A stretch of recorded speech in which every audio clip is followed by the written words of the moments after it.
Thank you so much for coming out for an update on the murder investigation involving Katherine Aguasvivas that happened on April 11th, which has been widely covered.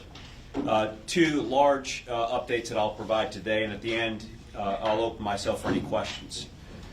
As I've said in the early briefings of this is an ongoing investigation, and I think that timely delivery, as much information as we can, is incredibly important.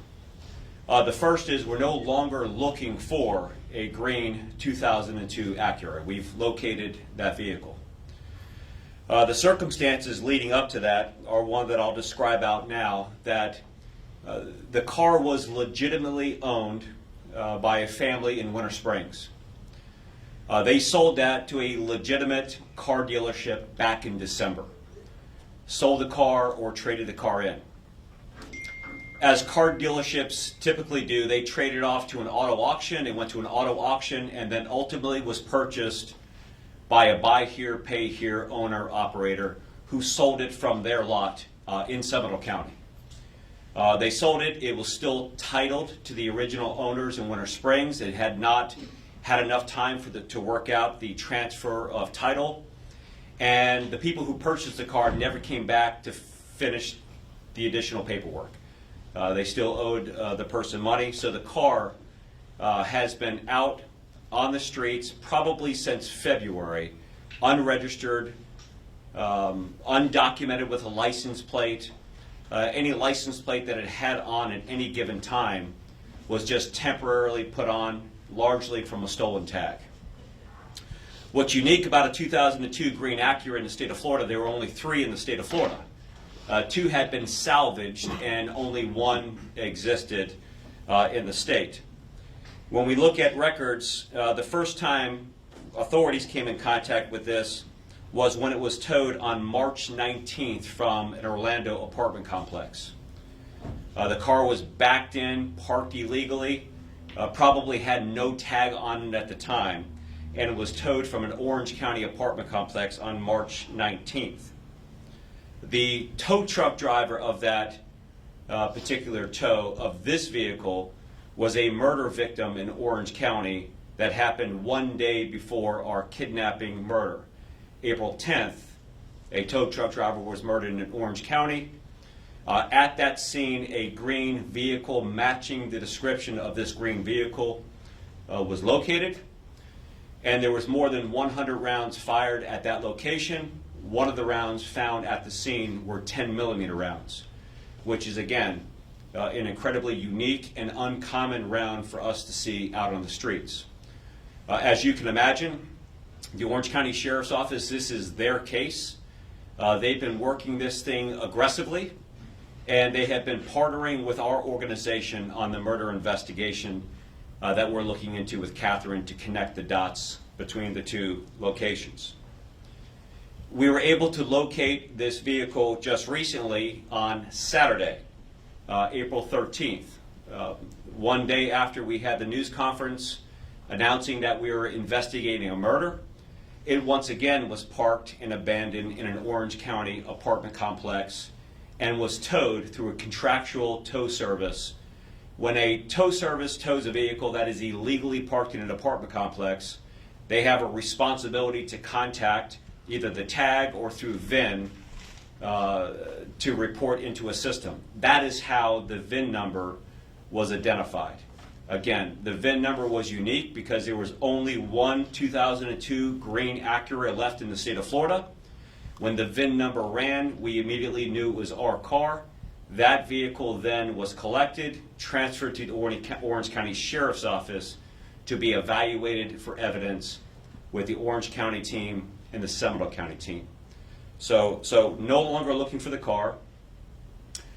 We still are looking for information about people who are occupants in the car, whether at the Orange County case or our case. That part of the process is ongoing. But again, we want to thank everyone's help who have called in, reached out to Crime Line, done whatever, and especially the media for getting that information out. Second part that I want to brief up on is an Orange County deputy was arrested by the Seminole County Sheriff's Office. Francisco Estrella was arrested last night by our agency. Now, when this initial report of the kidnapping was made, our detectives saw, as the public saw, the phone number on the rear window of that vehicle. When we called that phone number in the early stages of the investigation, the decedent's husband picked up the phone, came back to him. We identified ourselves. We had one of our detectives say who we were, what we were looking at, and that's how we disclosed that we were working a kidnapping case. Both the decedent's wife, Miguel, and her brother, Louis, who live in Homestead, provided whatever information they could on the phone and then agreed to travel up here to Seminole County. As they were traveling up here to Seminole County, Miguel and Louis reached out to a mutual friend, a childhood friend as it's described, who happens to be the Orange County deputy's wife. The wife of the Orange County deputy reached out and said, I've been contacted by this person who's identified by name as a detective with the Seminole County Sheriff's Office. Can you find out whatever information you can about this particular person?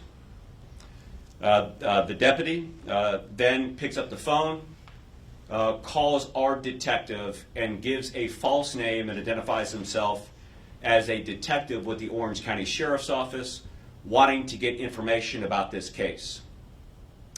Later in that conversation, he actually says he's a deputy sheriff, but for the entire time, he's giving a fake name as he's communicating with our folks, and our detectives obviously thought that that communication was strange, especially the timeliness of it, just hours after we have identified that we're working a homicide case here.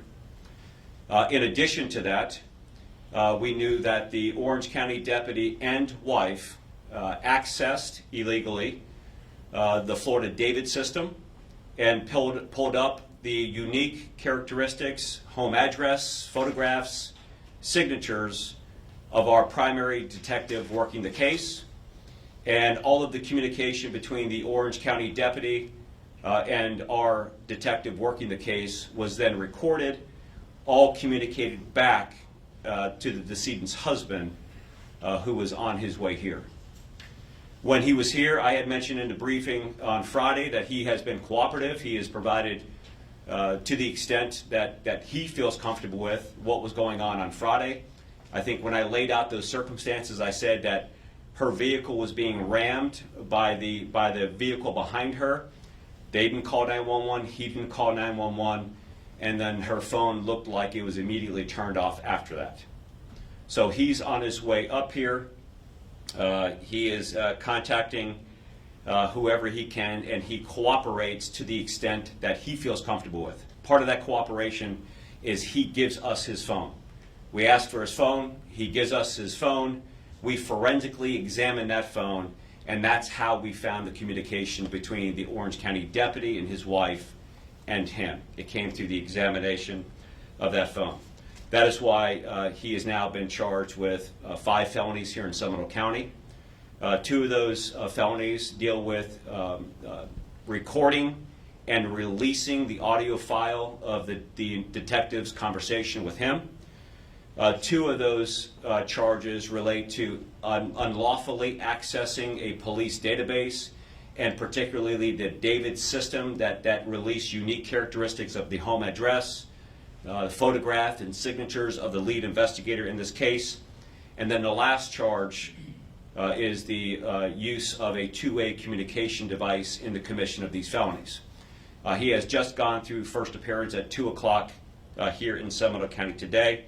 I don't know any of the details about what happened during that first appearance hearing. We were working with our detectives on the inside here. So, a lot of updates.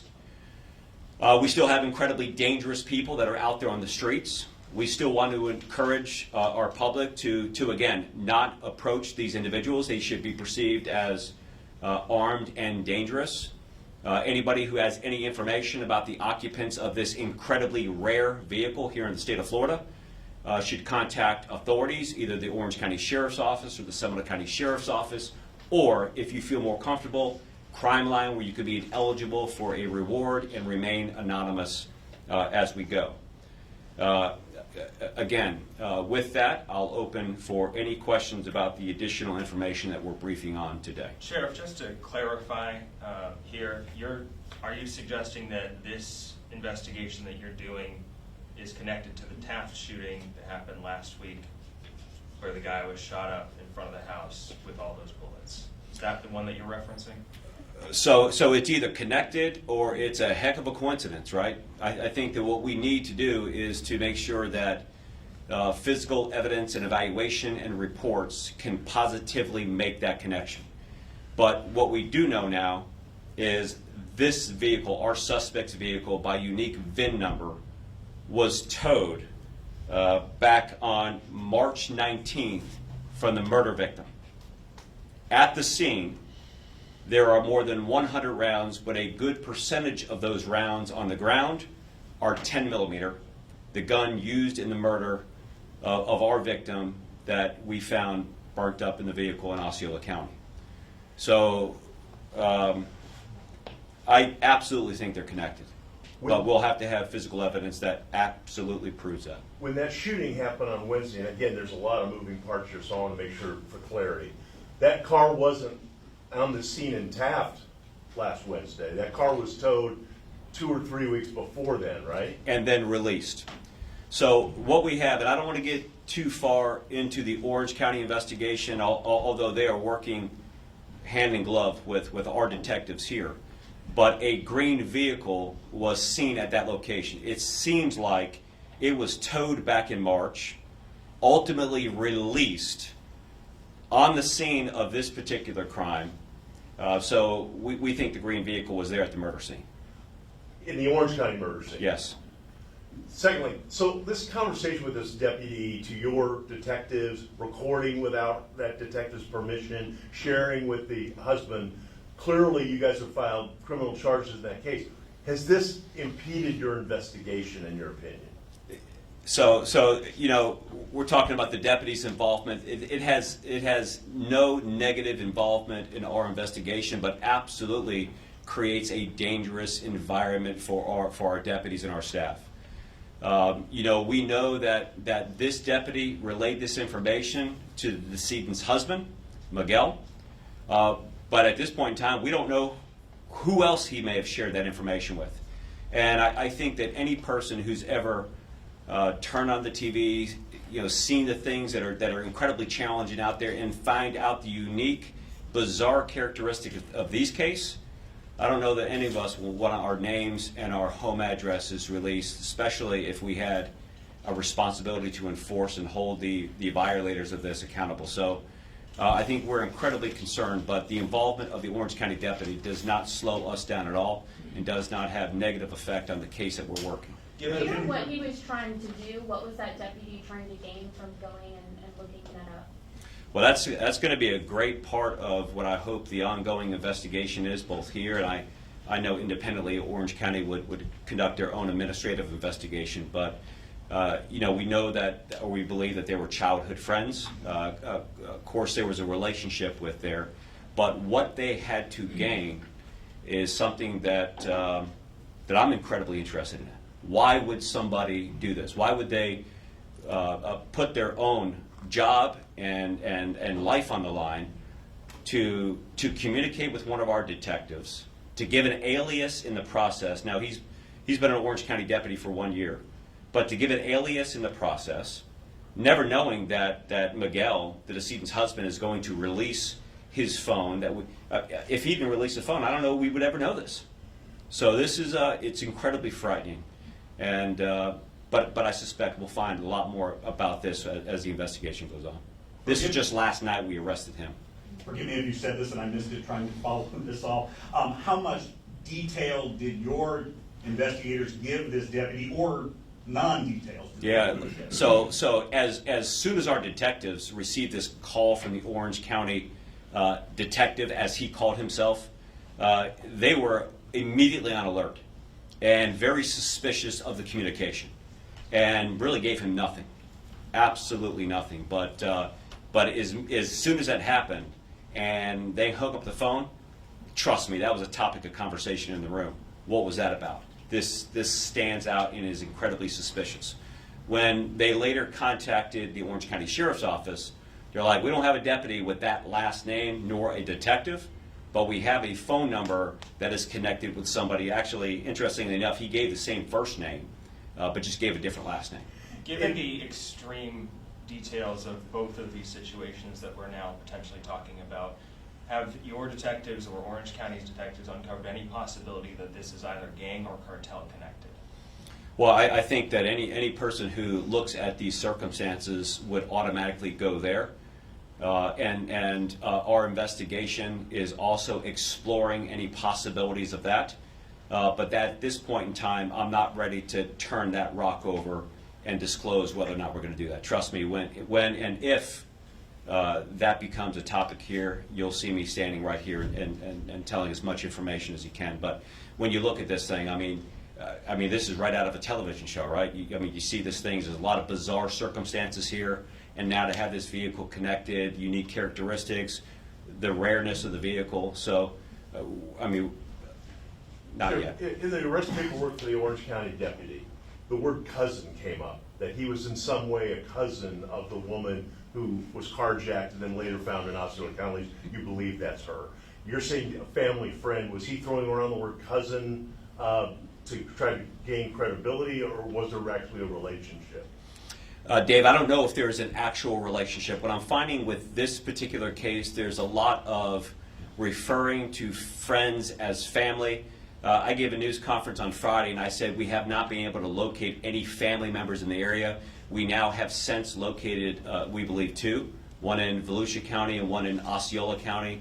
Neither one of them were expecting a visit from her, and where she was at was nowhere near where they were at. So I don't know if they're biologically related, if they're related through marriage, or they're just close friends that call themselves cousins.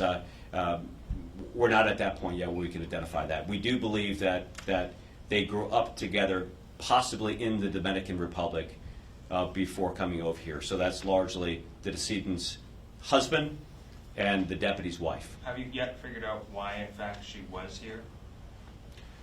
Well, we have no idea why she's here. We know that she was here for less than an hour. We have no evidence of her ever being in Seminole County ever before. We believe that she was absolutely targeted and followed to a certain extent, to a certain point. And I think that one of the most important things that for us to get out on Friday was this was not a random act of violence that occurred, that she absolutely was targeted. Why she was targeted, I think, is something that our detectives are working aggressively to be able to answer that question. Of course, when you're in this business, you have speculations, you have hunches, you have feelings, but you never let those arrive at the lectern before you can put some evidence behind it. So again, they're going to turn every rock over to find out. The husband, he mentioned something about receiving any threats. So I've described the husband as cooperative. Quite frankly, I think he knows a lot more than what he shared, right? You don't have your wife communicate with you that you're getting rammed by a car and go 2 hours without calling anybody. So he has cooperated. He has provided information. I think the initial story was that she was up here to visit family members. I don't know that we believe that. He did give his cell phone, which I'm incredibly grateful, because we would not have known about the Orange County deputy, at least not yet, if he did not do that. But I think that there's a lot more blanks that he could help fill in about the circumstances involving this particular crime, and now potentially other crimes. Is he a person of interest in what happened to her? He is not. He is still the husband of our decedent and working with our detectives. He is not a person of interest. You said the 10 millimeter that was found, that's not really common around here. Yeah. What does that say, or is that worrisome for you guys that like a weapon or a casing was found that's really not common around here? You know, the caliber of the weapon is not worrisome, right? The fact that there's 100 rounds, regardless of what rounds they are, at a murder scene, I think, is incredibly alarming to any person who ever looks at it. A 10 millimeter is just, you know, a round that is more rare than the 9 millimeters or the 45 calibers that we see out there. The only significance of that is it makes a better connection between the two crimes. That because of the rareness of the weapon and the round, that it's likely that our bad guys are the same bad guys that committed this crime. And you got to remember that this vehicle for 2 months, February into April, was probably being tossed around. Now I know people are going to say, well, just find out who picked up the car and all that, but you know, they send people who are innocent parties and they say, hey, I need you to go down there and pick up this vehicle. I'm going to give you $500, $1,000, pick it up. So it's not as simple of just look for the guy who did that. But again, our detectives are working on that. Who purchased it, who made the deal, who went to the buy here, pay here store. But these are more sophisticated criminal operations, and this one appears to be pretty significant. Is But- the husband, sorry, is but- the husband, sorry. Yeah, I'm going to go first. I'm going to go. But I think that when you look at between Friday and now, there's a lot of different pieces to the puzzles that are coming together. So There you is go. is the husband facing any charge for the connection with the deputy? Now, the husband is not a person of interest and not a suspect, and not likely to be charged in this case at this point. But I may come up here tomorrow with a whole new information based upon somebody who's watching this video, somebody who has some additional information, or connecting some case evidence to other cases that may be out there. Again, but to recap, we have the car. The car's in evidence. The car is being processed. Actually, it's good that we have the car, right? You potentially can get some evidence from it, but we'll see where that goes. This is such a confusing thing. I just want to make sure that this is kind of for my clarity. You're saying this deputy sheriff in Orange County contacted your detective, recorded that conversation illegally, and then passed it on to the husband to kind of keep him up to date on what your investigation was doing. Yeah, so our detective calls the phone number, the husband of the decedent answers the phone, and then reaches out to a family friend close to law enforcement, the wife of the deputy. And then literally sitting in their home, they call our deputy, they record that communication to our deputy, probably doing it on speakerphone or something like that, so all the communication can be heard. Then the deputy accesses his unique police system, pulls up as much information about our detective that they just recorded on the phone, takes photographs of that, and sends it to the husband before he ever arrives here for the interview. So he's on his way up here with her brother, and at the time that they're driving here, they're getting fed all this information from the Orange County deputy. Here's where she lives. Here's the detective's name. Here's a recording of our conversation. So he's feeding all that information back. Why? We're going to find out. But any other questions? I don't want to go into specifics here, but is it safe to assume your office is taking measures to protect your detective right now? Yeah, that's a great point. So, I mean, our detective is protected. The detective is pretty tough by themselves, but we have additional units and sections.